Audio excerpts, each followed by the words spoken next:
Isaiah. Steve Kime with the Cardinals. And we are live. Welcome to the Redbird Redzone.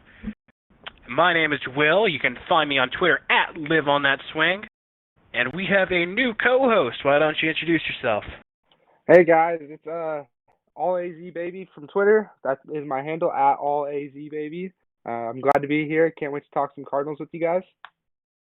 We are here to talk about the Arizona Cardinals. We are at this point, bi-yearly Arizona Cardinals podcast. And this is the 10th episode overall because we cannot finish a 10th episode to save our lives. All right, so some history. 10th episode was in the 2018 season. That was a fucking mess. Google Hangouts wasn't working. We couldn't get it working over the phone, so we just didn't do it. Wind was taken out of our sails. We just didn't record another episode. Last season, anybody who follows on Twitter knows, we attempted to have a go of it last season, but we were not recording at the time we were actually recording the episode, so we had the wind taken out of our sails again, and we just said, fuck it, no way. So we are back here to do the 10th episode for the third time. And this will be interesting. Because as of right now, this episode is cursed, but we're going to try it anyway. So, since 2018, since that fateful day, we had a 2-14 season. We let probably one of the worst coaches in our history go. We drafted a franchise quarterback. We got a new coach. We had another season, went 5-10-1, but it didn't look so bad. And now we're here. So let's talk some Cardinals. First things first. Let's talk about the offseason. Let's talk about free agencies. Let's do all that.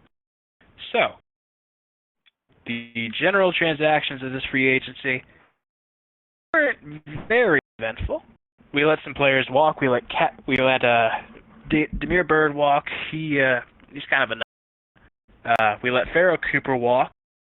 Good special teamers, good returner, but kind of expendable. Cassius Marsh, let him walk. Again, we let Zach Kerr walk. Joel Walker, and so we didn't really let anybody major leave our team and go to another team.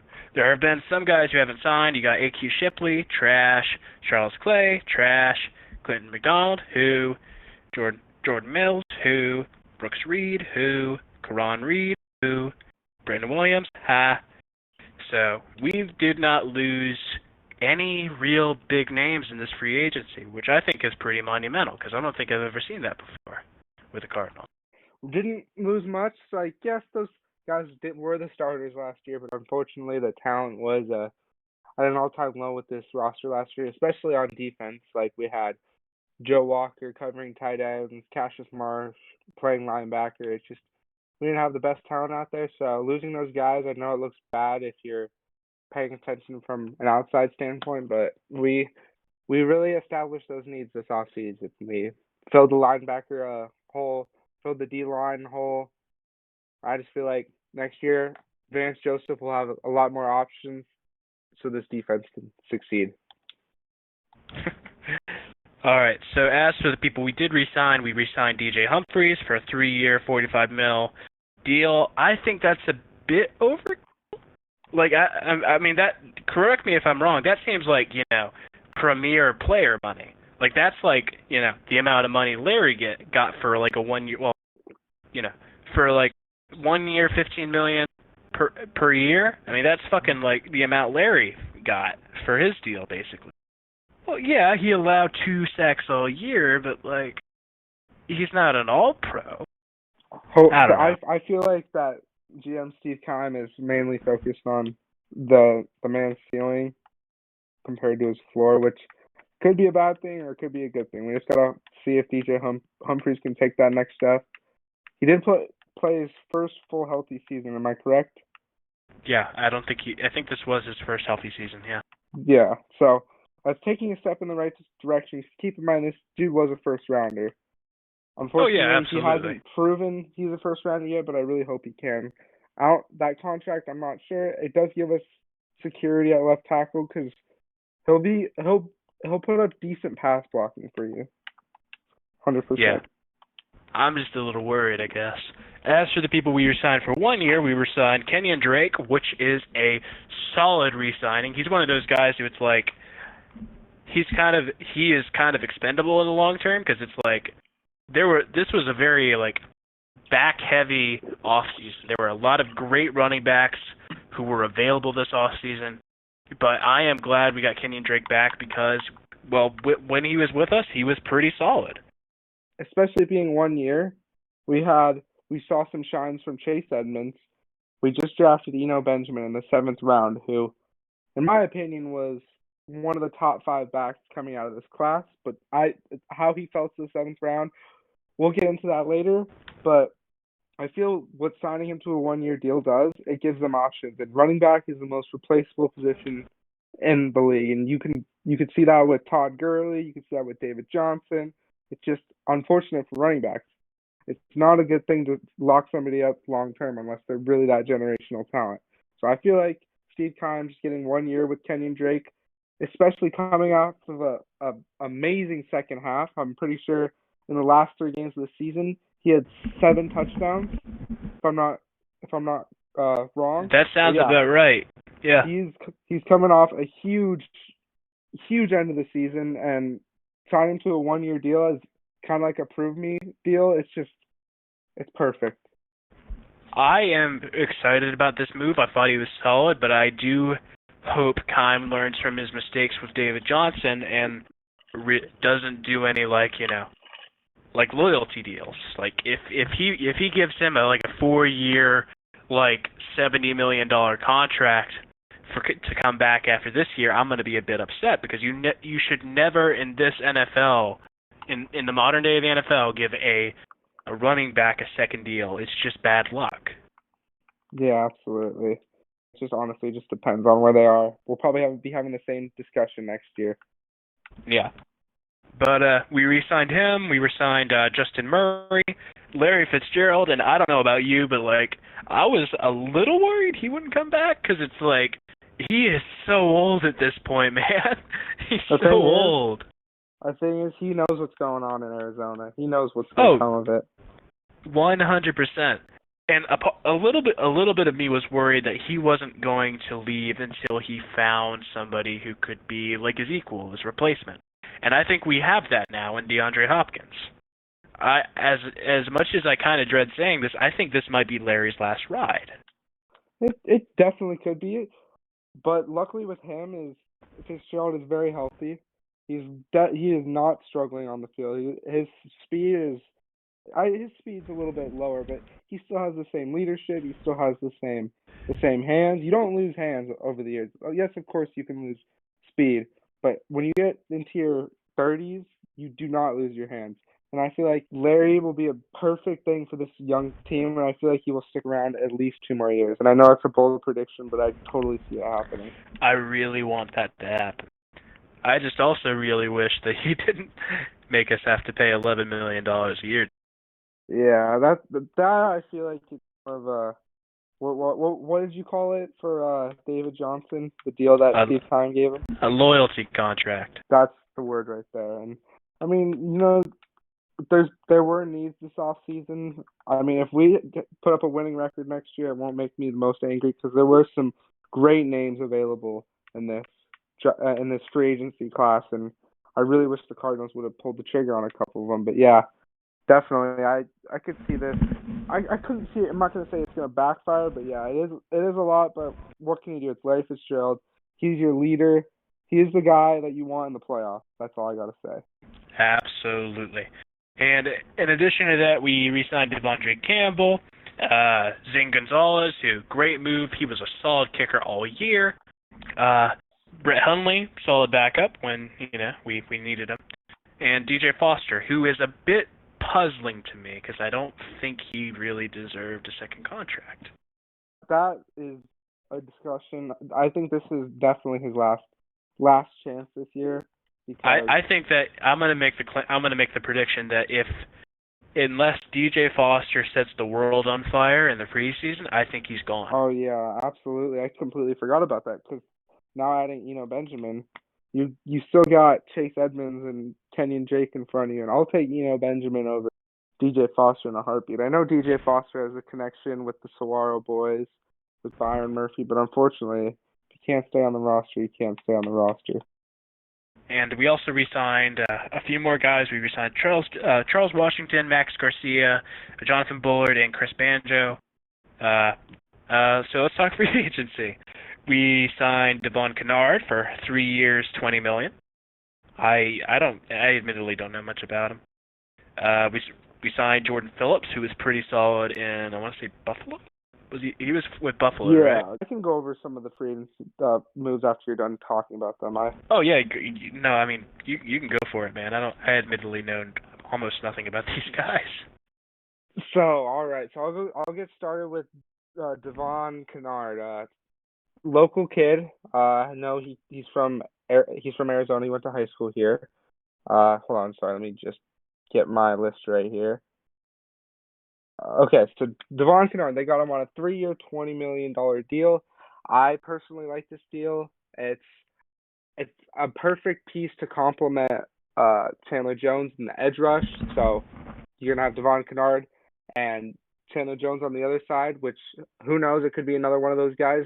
Devon Kennard could pass rush, not the best in coverage. That's when we get to somebody like Devondre Campbell, who we signed in the offseason. He is more of a coverage guy, and he was coming off of a good season as well. We picked up Jordan Phillips from the Bills, who had I think 9.5 sack season, and he assures everyone that it's not a fluke year, that he's gonna build off of it. These guys are pretty young guys. Traded for Hopkins, which was huge. You can't put it into words how huge that is for Kyler Murray and just such a young team. It's basically a prime Fitzgerald. It's 2007 with Kurt. It's that Fitzgerald right there. So yeah. Great things can come of that. And yeah, if you want to talk more about that trade, you can go ahead. So we're talking DeAndre here, right? Yes. All right. So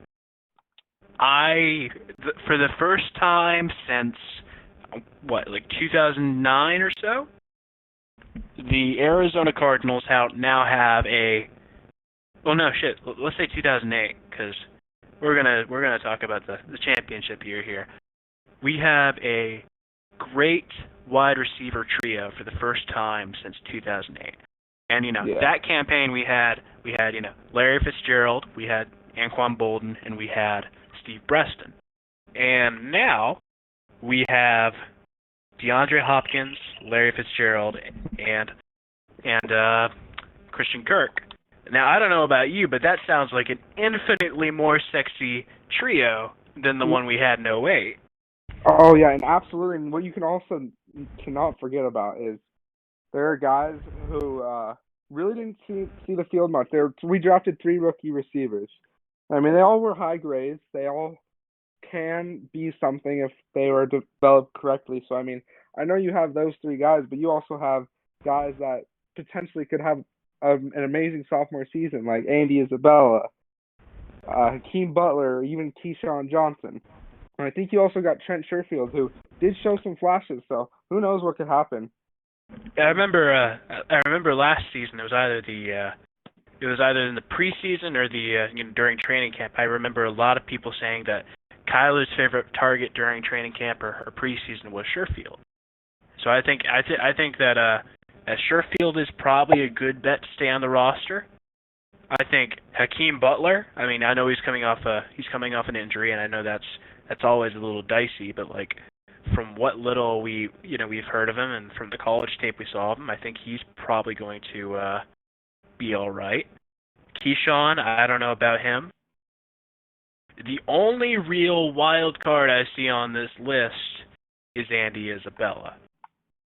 Now, last year we had another pick that involved a wide receiver and a second-round pick, but it wasn't for somebody as sexy as DeAndre Hopkins. It was for Andy Isabella. We traded Josh Rosen, who we took 10th overall. who we took 10th overall. We thought he was, the brand new hope of the Cardinals. And then one of the bigger kind blunders, I think, of his GM stint, he didn't make the trade of Josh Rosen prior to the draft. He didn't set up a trade. He made it during the draft. And in the second round, we got Andy Isabella, who was a small school, played at UMass. He is a small school kid who lit it up against bigger schools in garbage time minutes. But we took him over DK Metcalf.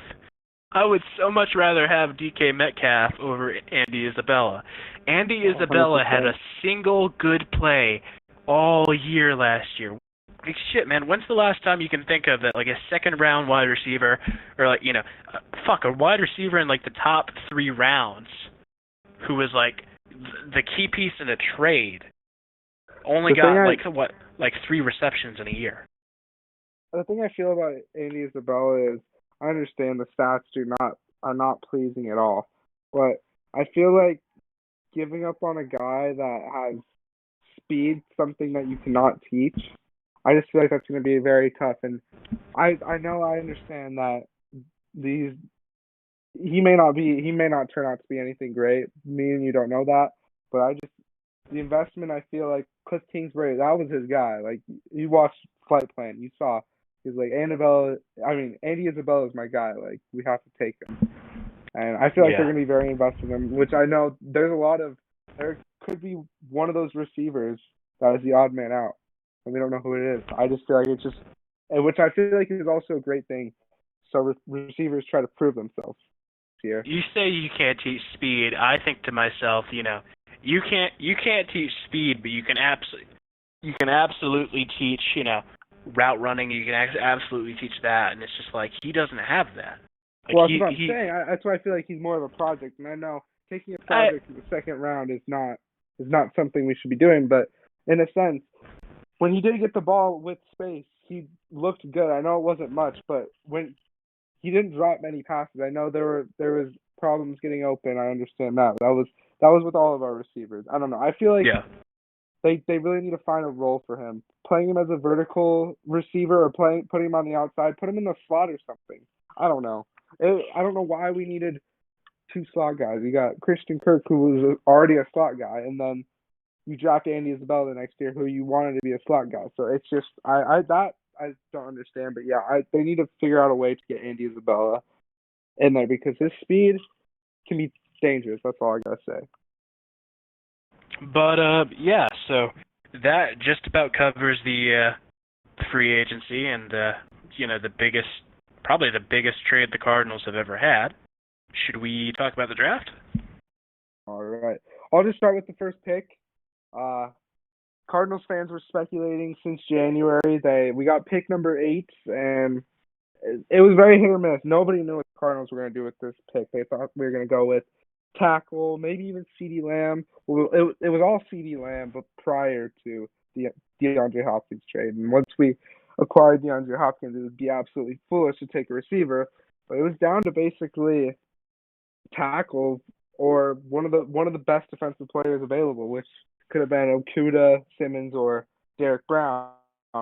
And come draft day, nobody expected Isaiah Simmons to fall to the Cardinals. And this is a guy that is my personal favorite player in the draft. And when I was watching this, it was definitely a nerve-wracking time. I really didn't want Steve Keim to mess this up, and I really think he hit with this pick, and he will not regret it because this pick right here, not only is he 6'3", 2 something. I know he's basically the size of a vertical threat wide receiver, which is insane. The fact that he can play linebacker and defensive back, that just blows me away. This dude can cover tight ends. He can play as a QB spy for Russell Wilson, Lamar Jackson, Patrick Mahomes, anyone like that, any mobile quarterback. So this is a guy that can play multiple positions on defense. I just feel like this is a phenomenal pick for the Cardinals. What do you think, Will? I've got the mock drafts I had seen prior to the pick, prior to the draft, had us taking like offensive tackle or that kid, Derek Brown, is that it? Or Derek Brown or somebody like that. Those were like some of the most deeply unsexy things I've ever seen.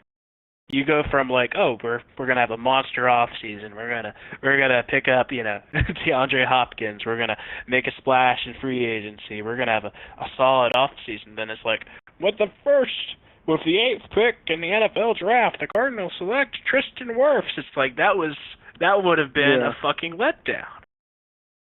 I'm not gonna lie. I'm gonna lay my cards on the table here. I was a little hurt when we picked Isaiah Simmons. Nothing against this guy, but as anybody who follows me on Twitter knows, I've had my dick hard for CeeDee Lamb for the past year. So that hurt just a little bit.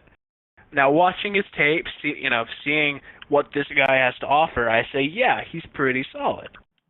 I really hope that he is the guy we think he is. Yeah, there's no question that CeeDee Lamb is going to be a great player. Which I understand that I would have loved to see him in a Cardinals uniform and reconnect with Kyler Murray, which would have been beautiful for not only Cardinals fans, but I think with the NFL, they could have probably done some insane things. But if you think about it, like, where could we have put CeeDee Lamb? Like, especially since we've invested so much draft capital. And here's the thing. If we draft CeeDee Lamb, we're the first team in the NFL with a solid wide receiver quadrio. Well, that's the thing. I only get you so far, because if you cannot run the ball and you cannot stop the run on defense, then we're gonna be able to stay in games. The big problem last year was not the offense. Kyler could keep us in games, and the thing is, on the other side of the ball, we need our defense able to keep Kyler in the game, because if Kyler can't stay in the game, there's no point in having a franchise quarterback right there that you just spent the number 1 pick on. And one of the most viral moments from the combine is somebody asks, Isaiah Simmons very dumbly, "What position do you play?" Do you remember his response? Yeah, he says defense. Defense. He is essentially a fucking Swiss Army knife of a player who can, rush the quarterback as a linebacker one play, be a defensive end the next play, then play corner the next play or whatever. He could probably fucking toast bread if you want him to. And it's just, we've never had a player, well, on defense that could do that kind of thing. Now, This reminds me of our pick last year, Kyler Murray, in that he is a very deeply sexy prospect. He's a kind of player that makes other teams wish, shit, I wish I had drafted that guy. I wish that he was our guy. And, just like how, Kyler Murray and Lamar Jackson and to a much lesser extent Taysom Hill have become, the quarterbacks everybody talks about, and it's like in the fact that they're like the jack of all trades. I think that Isaiah Simmons might be the master of all. And I feel like with the number 8 pick, you have to get immediate impact. And I feel like Isaiah Simmons was that guy. I feel like he's going to be that guy that's going to give the most immediate impact. I know Brown would have been nice. I mean, I'm actually very happy in this pick. I'm glad Carolina took Brown. I'm glad nobody else took Simmons. I feel like Simmons had the most value from picks 5 to 10. I thought Simmons was going to go top 4 personally, but I feel like you get the most value at 8. You get the most immediate impact. You get something that nobody's ever seen before. You're going to get a lot more interest on your team. He's a flashy player. I don't know. I feel like he's going to be a fan favorite.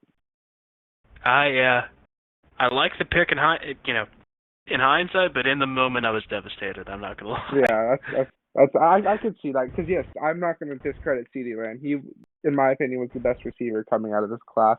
And I know people disagree with me that Judy I'm actually going to back up for a bit. For wide receiver wise, for the Cardinals, they shouldn't have taken any other wide receiver unless it was CeeDee Lamb. Because just that connection, you can't trade that. You can't get rid of that connection. Yeah, chemistry means a lot in the NFL, and that was my argument going into that pick, that you make that pick not just because, having a wide receiver suite that vast would be insane. Like Valeria Mm-hmm. could retire on the spot, and we'd still be solid with that. It just seemed like, thankfully, I understand those things sound amazing on paper, but like we can score 50 points a game, but we can still give up 55. That's just the unfortunate thing. And that's what lost Cliff Kingsbury games at Texas Tech. They were putting up 40, 30 a game and losing by like 5 points. It's unfortunate. In this draft, they completely loaded up, and I'm gonna move on to the further round. So second round, we did not have that pick. We sent it to the Houston Texans, and they took Ross Blackwood, I think, or Blockwood. I don't know. It's something like that. But which is basically equivalent to what we did last year with Andy Isabella, because there's as much as I'd like to pretend that this is going to be a happy ending for the Texans, there's no way that this kid is going to be better than DeAndre Hopkins ever was. Yeah. So second round we did not have a pick, which is unfortunate. But then we get into the third round, and somehow Josh Jones falls to us. Josh Jones was rated by many as like a top 5 offensive lineman in this draft. He's not like your Jedrick Wills, but he was solid at Houston. He did not allow many pressures at all. Like, I think it was like 2 or something like that. He had 2 pressures in all 4 years playing there. I understand age is kind of an issue. I think he's 23 right now, but this dude is ready to go. I honestly wouldn't be surprised if he beat out Marcus Gilbert, or he could even move inside the guard. Well, I made the joke on Twitter when he was picked that there was like they were showing a draft tape. It's like, oh, here's your offensive tackle. And I joked on Twitter like, there's no way to make offensive line game tape look fun, because it's just like, oh shit, look where he put his left hand. It's just like, but my only real concern with him is that, well, I've got 2.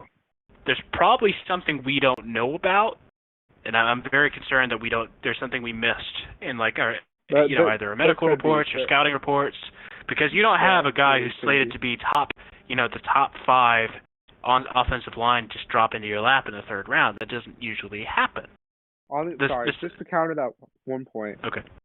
There's a lot of players that dropped in this draft, but like that's the weird thing. Like CeeDee Lamb going to the Cowboys, that was something nobody saw coming. One of many, but continue. Yeah, prior to the draft, there was a lot of speculation that this would probably be one of the most interesting drafts in like league history, just because of how the coronavirus crisis has made it so that teams can have workouts, you can have very limited player meetings, and you just have to go on basically just gut and game tape alone.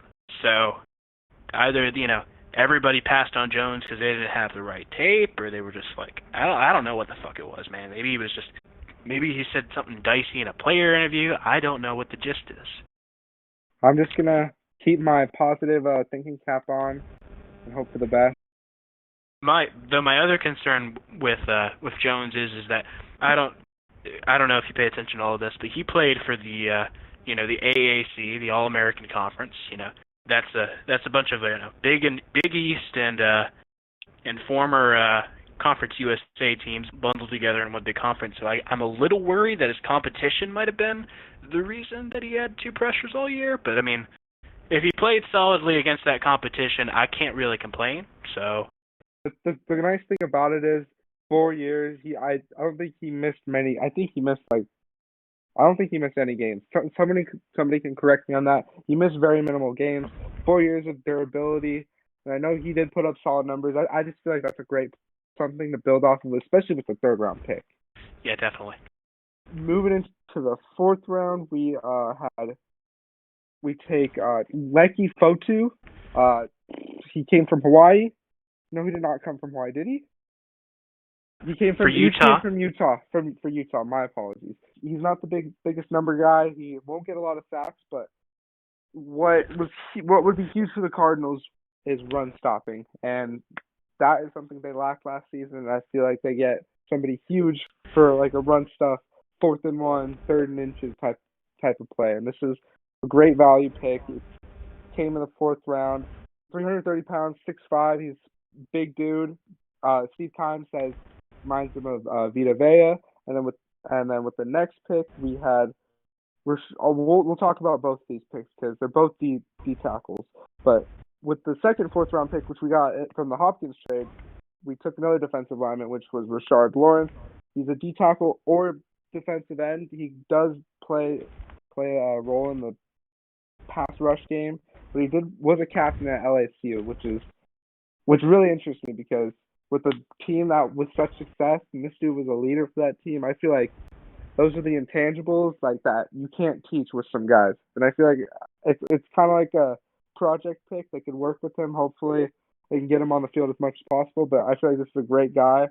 They drafted, good character guy, and you know how Kime cares about character. But yeah, he's 6'2", 310. Not the fastest, but you know he'll still stop the run. And who knows? Maybe they can develop him to be something better. Come down the line. What are your thoughts on these two picks? I think Lecky Fotu is a really good pick. I think that this is a weird thing to draw on, but I think his rugby background is kind of an interesting one. I think that could lead to, if you're playing rugby, you gotta run the ball a lot. You gotta do a lot of things that a lot of NFL players, especially on like the defensive line end, don't really do. So I think that he's probably going to be a lot more faster than some of the guys, and I think that's pretty cool. As for Lawrence, I don't really know much about him. I think he's kind of a wild card in that respect. Yeah, I think the big thing about Rashard Lawrence, that I think the most attractive thing is the fact that he was a captain at LSU. That team knows how to win. I feel like he can bring a good attitude into the locker room. Who knows? Yeah. Then again, it's also a fourth-round pick. So then we would have had 2 6-rounders, but one of them was traded to Cleveland for cornerback Jamar Taylor. But our 6th-round pick was Evan Weaver, inside linebacker at Cal. And this dude, I know he's not the prettiest player. He's not the Leighton Vander Esch. He's not the Luke Kuechly. But this dude knows football. He led all of college football in tackles last season. He was the Pac-12 Defensive Player of the Year. And high motor, killing mentality, and he really should have gone sooner. And we got him in the 6th round. I'm beyond happy with this pick. What are your thoughts on this, Will? I think it's a pretty solid pick. I don't see him getting a lot of action. The big thing I've heard about him is that he's probably going to be like a special teamer. He's probably not going to see like a lot of snaps as a starter. I think he's a solid pick, but I don't know, man. The thing I think with him is he could be a guy that maybe sits back a couple of years, and maybe we'll get into that starter role maybe down the line. Who knows? And then we move on to the seventh round, and by then Cardinals fans on Twitter were all going batshit crazy because Benjamin was still on the board and Steve Keim did not take him. And I was fucking stewing I've been stewing for the past 5 hours of the draft because Benjamin was still on the board and we were taking these guys. Who's Evan Weaver? I know. Who the fuck is Rashard Lawrence? Yeah. And Benjamin was still on the board. And I was so frustrated. With this pick, you seem to know a lot about so I'm gonna just give my little spiel on it. But yeah, Benjamin, ASU product, which is really nice. Last ASU player taken by the Cardinals was actually Pat Tillman, who was also in the 7th round, which is kind of a cool little coincidence. But Benjamin, very versatile guy, very, very fast dude. He works well in the passing game. He works well in the run game. He absolutely tore it up at ASU. And what else you got to say about this pick, Will? I think that this is probably one of the most underrated picks in this draft for the Cardinals because Benjamin, it's like he was slated by many to go in either the third, mid-third to late 4th, and I think that the market for running backs has been a little stagnant this year because everybody seems to have their back, but Benjamin has the capacity to be somebody who goes from being like, oh, you're the third string running back to, oh, that guy just fucking beat me up in fantasy. I think that his time at ASU was pretty fucking solid. The last ASU back I got really hyped for turned out to be kind of trash, and that was Kalen Balazs. That's unfortunate. But I mean, the Arizona Cardinals don't draft Arizona State products often, which is really weird because that seems like it'd be a great fucking marketing opportunity. But when they do, it's usually a success because it's like, think about it. You got Pat Tillman, you got Jake Plummer, you got those two alone are like some of the best players to ever come out of ASU. So I mean, I have a lot of trust in Eno Benjamin. I think he's going to. If he's not the second string back, he'll at least be the third string. Yeah, he'll definitely get some touches this year, but I think he could even be the guy after Kenyon Drake leaves and Chase Edmonds moves on from this team. I really hope so. Yeah. Eno Benjamin's definitely going to beat out DJ Foster because DJ Foster's always injured. He's never really shown enough flashes to be a viable guy. And yeah, I really hope that Eno Benjamin lives up to the hype because he is a lot of fun to watch. So overall, this draft, I really had very high props to Steve Keim. I know there were picks where literally the person I wanted off the board, that's who Steve Keim took. So there was some good confidence with me, so I'm going to have that type of bias. But I think he had an A draft. I don't know. What do you think overall? I think that this draft was pretty solid. I think there were a few picks here where I get where they're coming from, but am a little confused. Like Evan Weaver, as solid as he was in the Pac-12, I don't see him being much of a threat. But I mean, again, that's a 6th round pick. That doesn't really make much sense to bitch. It's neither here nor there. But overall, just a pretty solid draft. I'm gonna give it an A minus because I want to deviate from the crowd here a little. That's fair. That's what most people are giving the Cardinals an A minus. Yes, there were some good DBs on the board that the Cardinals should have taken, but I also don't mind them beefing up the O-line. It gives Vance Joseph a lot of options to stop the run because we really struggled against running backs, and it's also tight ends, but we kind of solved that drafting Isaiah Simmons. Can I tell you the only way I can see us having screwed up this draft? How so? The only way this draft class turns out to be a bust is if Vance Joseph doesn't utilize any of them. Because it seems near impossible for you to fuck up a draft class of this solid. But Vance Joseph, if there's ever a guy to do it, it's Vance Joseph. I really hope that Vance Joseph is definitely turning the page on his poor performances in the past. I don't know. He wasn't the greatest head coach. I know he could be growing as a defensive coordinator, but he has all the pieces, and I feel like if this defense does not click this year, if it's not top 15, I think that goes completely on the coaching. I want to be optimistic, but I am a Cardinals fan. I have been burned before. I'm antsy. I'm not gonna lie. So I think that Simmons, Jones, Weaver, and Benjamin all went later than they should have. I think that the Cardinals got the very definition of value in this draft. There's no major holes left on this roster. We just got to develop these players right. And I think that the only way we can fuck this up is if Vance Joseph just screws up one of these guys. We picked up about 20 UDFAs so far. I don't recognize many of these names. The kid from Youngstown State, the wide receiver from there, I've heard he's pretty good, but I mean that's SD2. He's probably just a camp body, whatever. But our wide receiver room this season looks to consist of Hopkins, Fitz, Kirk, Isabella, Johnson, Butler, Sherfield. And I think that's a pretty solid room. And also I feel like a lot of people are overlooking, we have that great receiving core, and some people are very confused about what's going on at the tight end position, which, I mean, I don't blame them. We just lost Charles Clay, so it seems that the tight ends on our roster are Max Williams and Dan Arnold. very good for Kyler to utilize his tight ends. However, there's a guy who kind of shined a little bit at the end of the season, and that was Dan Arnold.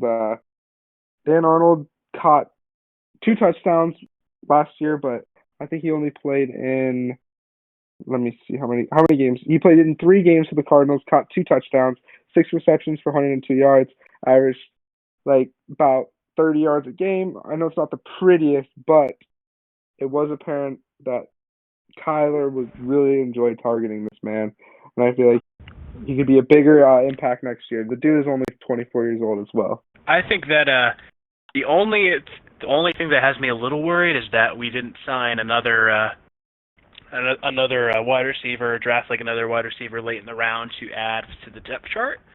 But the staff says they trust the core, and that they feel like this is a solid wide receiver room. But like shit, like there are like some wide receivers who didn't get taken in the draft who we could have like picked and like say like the LSU kid, or like what's his face, Rashard Lawrence. We could have picked there, and I'm a little surprised we didn't pick one, because it seems like we always pick at least one position player. But I mean, I guess that just that fell to Eno, and I'm okay with that. Yeah, I feel like this draft class can be something pretty amazing. I think that could be very huge, and there's not much else to talk about until training camp, honestly. Yeah, and of course the caveat to that is that with the state of the world with COVID-19, the idea of like having a training camp and shit even being a season is still entirely up in the air. We've still got to wait for the go ahead. Like I remember reading like articles saying like, yeah, concerts might not happen until fall of next year, and the idea of having a game with fans might be ways, but I for one hope that with the all-star fucking lineup we've assembled this year, we get to see. I could not agree more. Because just like seeing how fucking like excited people were for the draft, and just seeing how like that was the the culture for like a solid fucking 3 days, I think that people are going to be ecstatic to have football. But fuck, man, like if you had told me 2 years ago when we had Josh Rosen and we were picking up fucking randos to have like fucking 1-year contracts who we let go like 3 weeks later. Like, you remember when we had like was this last year or this year when we had a fucking Crabtree? Oh yeah, no, don't get me started on Steve Keim's 1-year deals. Those aren't. Fuck, man. Those are brutal. And unfortunately, we still got one of those last year, and Terrell Suggs, who was a little bit of a bust. But I mean, who can really say that a fucking guy in his like late 30s playing like a honeymoon deal? Yeah, I don't know. I know we could belittle Keim all we want, but I feel like he definitely took a step in the right direction, and I feel like the best thing Cardinals fans can do right now is show some confidence in that man, because I feel like he really, really did a good job this past couple months with this offseason. He really killed it. I think this has been a pretty solid offseason. I think that for the first time, I say this every fucking year, for the first time in a while, the Cardinals have hope. Absolutely. And for the first time in a while, the Cardinals are the quote-unquote team to watch in the NFL. Like, even in the Carson Palmer days, like, I didn't see a lot of people saying that, we were the sexy team, we were the team to watch, we were fun. Like, we were good, we were, like, dominant, but, like, nobody was saying, like, this is must-see TV every week. And I think now, with, this dominant receiver room, with the potential of how dominant our defense might be, and probably one of the best, well, this is way too early, one of the best quarterback draftings we've had in our team's history. This is going to be the team to watch if it all goes according to plan. And we've never been that. It is so cool that we're finally that. Fuck, man. Oh, shit. We just need to hope for a season. This off season has really seemed too good to be true, but I really feel like We deserve this. Us Cardinals fans. We haven't been the most spoiled in the past. We have remained loyal through thick and thin. We have been loyal through Josh Rosen, John Skelton, Derek Anderson, just these absolute fucking terrible quarterbacks and terrible teams and terrible seasons. And we're finally this close to being rewarded with at least a wild card team, and that feels so good. It's just all comes down to execution. I just really hope we can execute. I really hope so too, man. This is oh shit, man. Should we talk about the schedule as a whole and give our predictions as to what we think it might be? Yeah. What do you right. think we're gonna go next year? All right, I'm gonna read off. You want me just to read off the list of teams we're playing, and we can just say. We can go one by one. All right, so we don't have a definitive week by week list, but we do have the list of teams we're gonna play. The divisions we are playing are the NFC East and the AFC East. AFC East is going to be interesting because there isn't really a definitive team in the AFC East this year because of the Tom Brady trade. So that in itself is going to be interesting. The NFC East is like last year at least it was two absolute bottom feeders and two teams that are in a toss-up for the division lead. Last year was some of the ugliest division play I've ever seen within that took place in that conference. I think that we have a shot against some of these teams. So I'm going to read off a list. You can tell me what you think. So, the first team on the list is the Philadelphia Eagles. I simply think, I know Eagles fans are very confident in their team, but Carson Wentz is very injury prone. I don't see it. I know he has the skill, but I don't see him progressing much, especially with such a weak receiving core. I know they just drafted Jalen Reagor, but they could have gotten CeeDee Lamb at that position, and they did not pull the trigger on him, which absolutely blows me away, but I don't know. I feel like this could definitely be a win. I think that this game could be a win, but I think there's a caveat here. I think the only way that this game is a win is if it is late in the season. If this is late December when the Eagles are prone to have collapses because of injuries, I think we win this game. Early in the year when they're driving, I don't really know. So, my answer there entirely varies on is this early in the year or is this late in the year. The next team on this list is the Washington Redskins. Doesn't need much of a question. It's just. And usually that seems like it should be that easy, but the last two times when we appeared to be the better team facing off against them, we lost. Yeah. And one of those was, the season opener when we had Sam Bradford. Sam Bradford led Arizona Cardinals get demolished by them because we didn't have any balls. The year before that, it was we lose to them in a rainy ass game at FedEx because Larry doesn't catch it in the end zone and just a shaky game all around.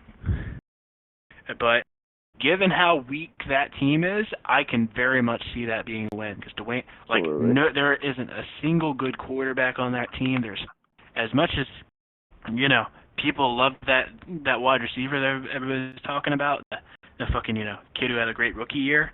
I don't see him being enough to overtake us. I think that's dub. After that, we have the Miami Dolphins. I'm a little shook on this one. I'm a little, I don't really know here. I think they had a solid enough offseason, and I feel like at the end of their season, people like to dunk on them for having a bad season, but for the end of their season, they had, 4 straight wins? They entirely fucked up their tanking plans by winning too many games at the end of the season. I think if they come in with that momentum and come in with, Tua, firing on all cylinders, that could very much be a win for them. What do you think? I definitely think that the Dolphins are going to improve. They're going to have a much improved. They're going to be in the middle of the league. Maybe even they could give them 2 years. They could be in the upper half. But I think they could definitely be in the middle of the league at the end of this year. And but I still think the Cardinals could definitely outplay them. I think the only thing that I can say about that game is just like it'll very much come down to the defense because it's like I don't know if you look like the Dolphins receiver room lately, but they don't have any receivers. They've got like Devontae Parker and that's it. Yeah, they do that receiving. No receiving receivers, core, no.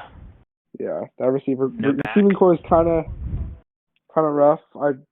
But yeah, I do definitely see the Cardinals. They could definitely pull off a win against that team. Their receiving core is shallower than a West Virginian gene. Not the toughest opponent, but I definitely do think the Dolphins will have a better year. After that's the Bills, and the Bills are basically the consensus favorite to win the AFC East. I think Josh Allen is he's very much an interesting case because he's not a solid quarterback, but like when he is good, he's good. Like the best analogy I can think of, there used to be a joke about Rex Grossman, the Bears quarterback. Used to be like a comic of him. It's like he called his arm the drag, and it's like every time he's like, I'm going deep. He never makes his passes. He's just awful. And that's what I think of when I think Josh Allen. I think of that fucking Rex. But that's who I think of when I think Josh Allen. I think of that that Rex Grossman caricature of I'm going deep and missing every pass. Yeah, but I still think that the Bills could pull that win off. The Bills could definitely pull that win off. I think it depends on how well our defense is firing that week. Because I think that as much as we'd like to pretend that our defense is going to be solid next year, there's still a lot we have to worry about. Yeah. The Bills' defense is solid enough that I could see them giving our O-line trouble. So I think that's kind of a toss-up. I think that's probably an L. Because, yeah, it definitely could be an L. Even when we're solid, we have trouble beating the Bills. The next team on this list I see is the Detroit Lions. Now, the Detroit Lions are on this list because they were the third ranked team, the fourth ranked team in the NFC East. So we're playing them at home. I think that there's going to be a lot of incentive for Kyler to win this game because as cool as it was to see him come roaring back last year against the Lions, I think there's still a little bit of discontent that we didn't win that game. I can see us winning this game because we got Kenyon Drake, we got DeAndre Hopkins. They still don't have a solid cornerback. They fucking traded their best corner for nothing. Yeah. So they did get Jeff Okudah though. Yeah. But yeah, I don't know if Jeff Okudah is enough, unfortunately. Jeff Okudah is no Darius Slay though. And I think that this is very much an L. I think this is very much a W. And after that, we have the usual suspects who play the Seahawks at home. We always lose to the Seahawks at home, no matter what year it is. I think that's probably an L. You never know. This is a different. Carson Palmer could not face the Seahawks. That was a fact. He did have the Cardinals. Yeah, the Cardinals just have a difficult time with the Seahawks. But last year, what I really enjoyed was the fact that the Cardinals really stayed in games against the Niners, and both times they really stayed in the game, and they both could have won that game, but they just didn't have that extra piece to get them above that. And I feel like they really tried to do that this offseason. So it could be interesting to see how the NFC West shakes up. I think the San Francisco Niners game, this is a hot take, especially considering this is a Super Bowl. It's at home.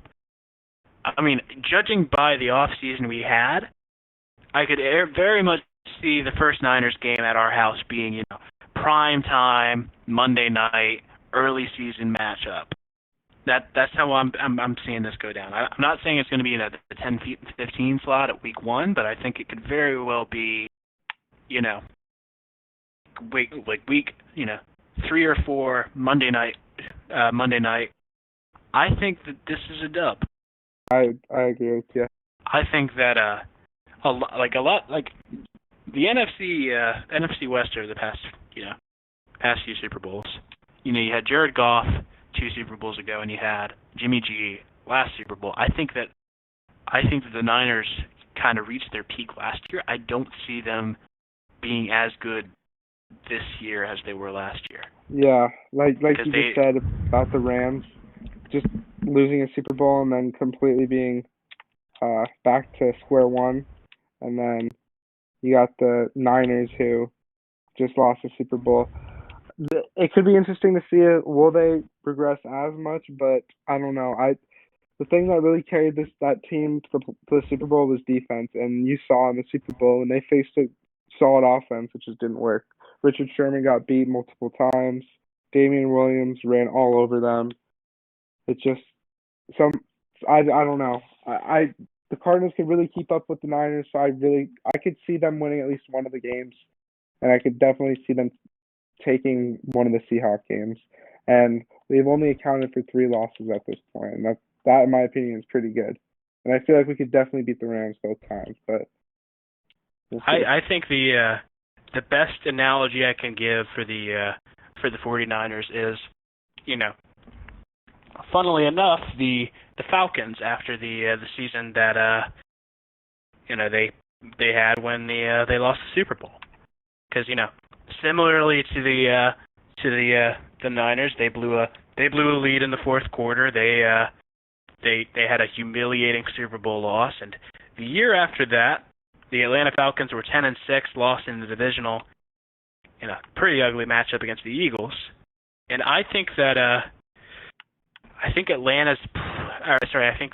Niners have probably reached their peak last year. I think that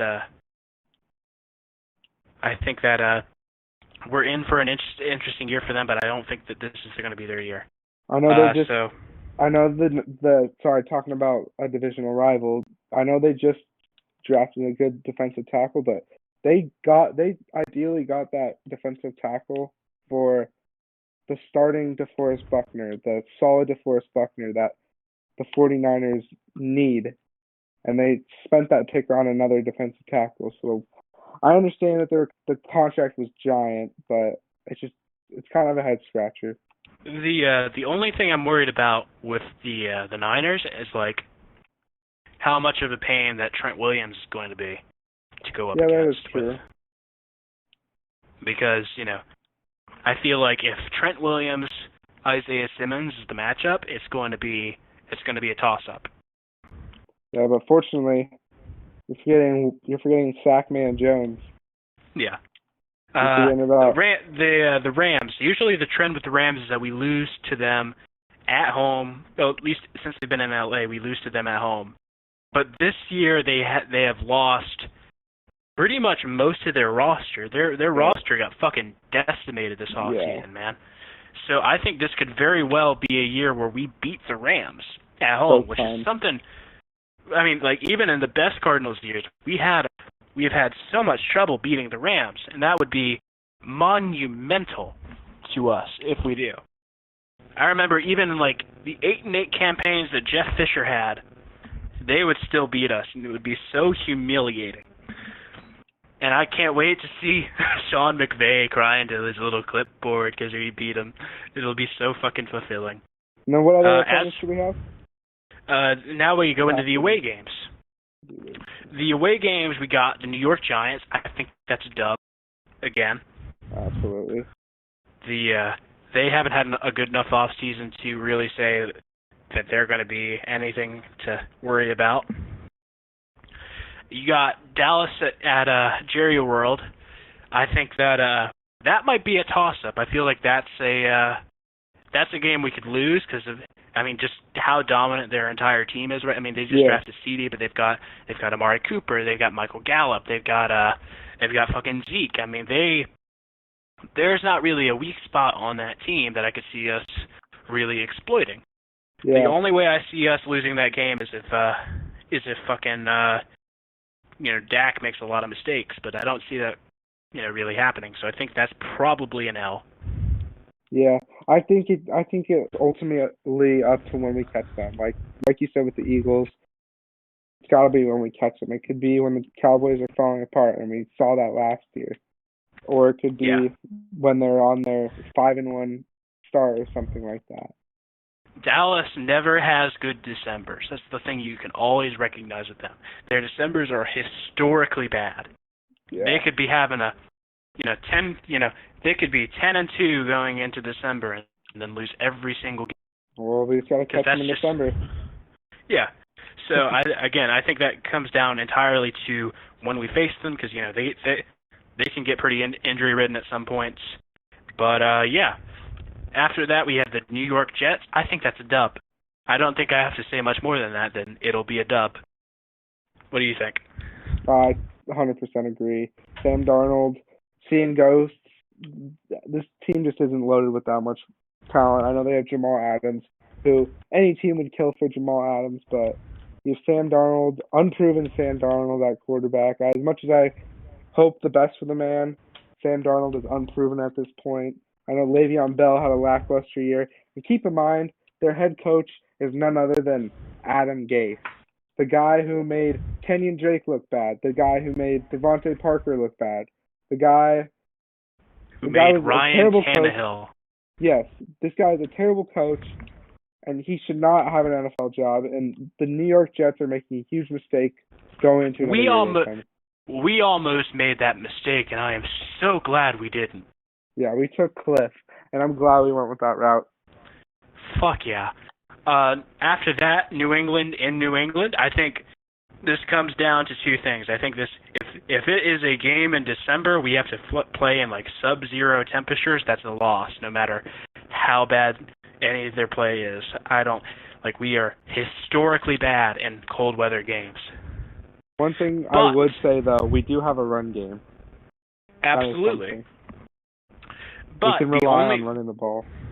Sorry. The way I could see this being a dub, other than, if it's not a cold weather game, is if Jarrett Stidham, the quote-unquote heir apparent to Tom Brady, is a bust. If he does not live up to the hype and he's as trash as I think he's going to be, because really, what kind of a name for a quarterback is Jarrett Stidham? Tangent here.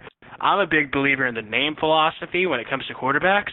If I can't see myself buying a jersey with your name on it, I don't think you're going to be a good quarterback. And that's the case with Jarrett Stidham there. But yes, Stidham's kind of like a mystery here, because we haven't seen much of him, but New England really likes him. And I'm always a little worried when they like somebody so much, because that's usually a bad sign for the rest of the league, but who knows? Maybe we catch them off guard. I'm going to say a loss just in case, because I know how these schedules work. I know this is probably going to be a December game. After that, we have the Carolina Panthers, who are in the midst of a rebuild. Their quarterback spot, they've now got another quarterback similar to ours. They've got Teddy Bridgewater, cannon of an arm, with the boots to match. But I know we did lose to Carolina last year, but I could really see them stringing out a W in this game. Carolina is interesting to me, because when we're having good years and we face them at home, it's a dub, no matter what.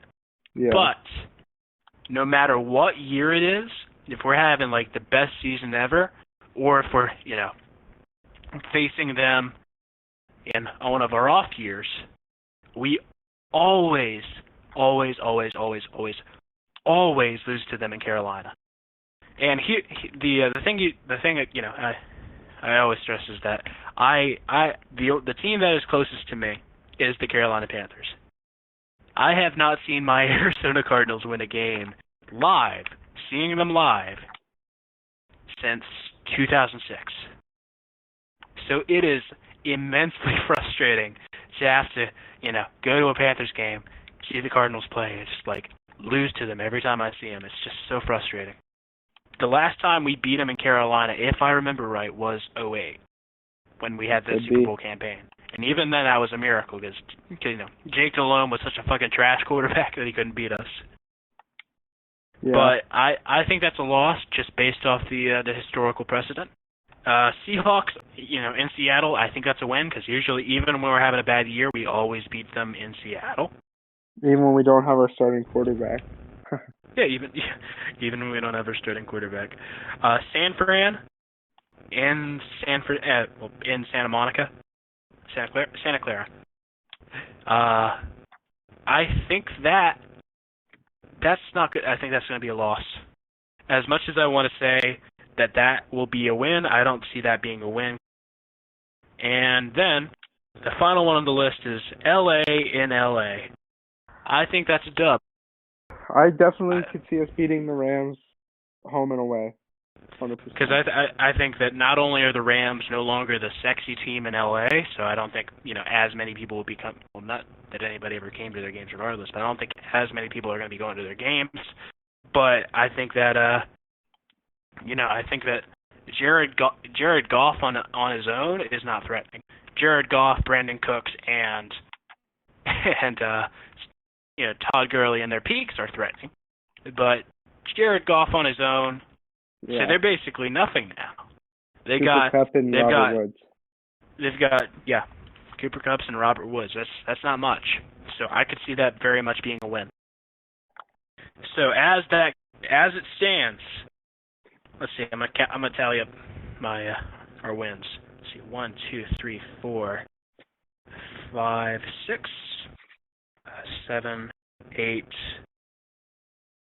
9, 10, and 6. I think that's a little optimistic, but I thought in the year we got Josh Rosen that we were going to go 10 and 6, and we very much did not do that.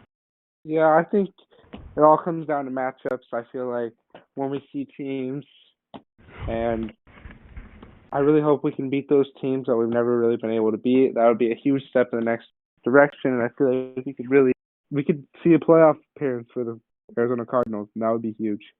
Because keep in mind, they did just expand the playoffs. How fucking crazy would this be, man? Playoffs, like just the idea of having like a dominant team for the first time. Yeah. Fuck, man. We just gotta wait. That's all we gotta do. Be optimistic and wait. I'm really hoping. So, should we close it out?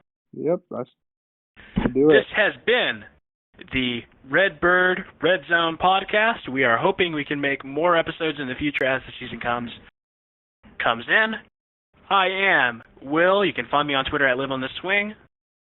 You were. And I am at AllAZBaby on Twitter. Thanks for watching, guys. And we are out. Thank you.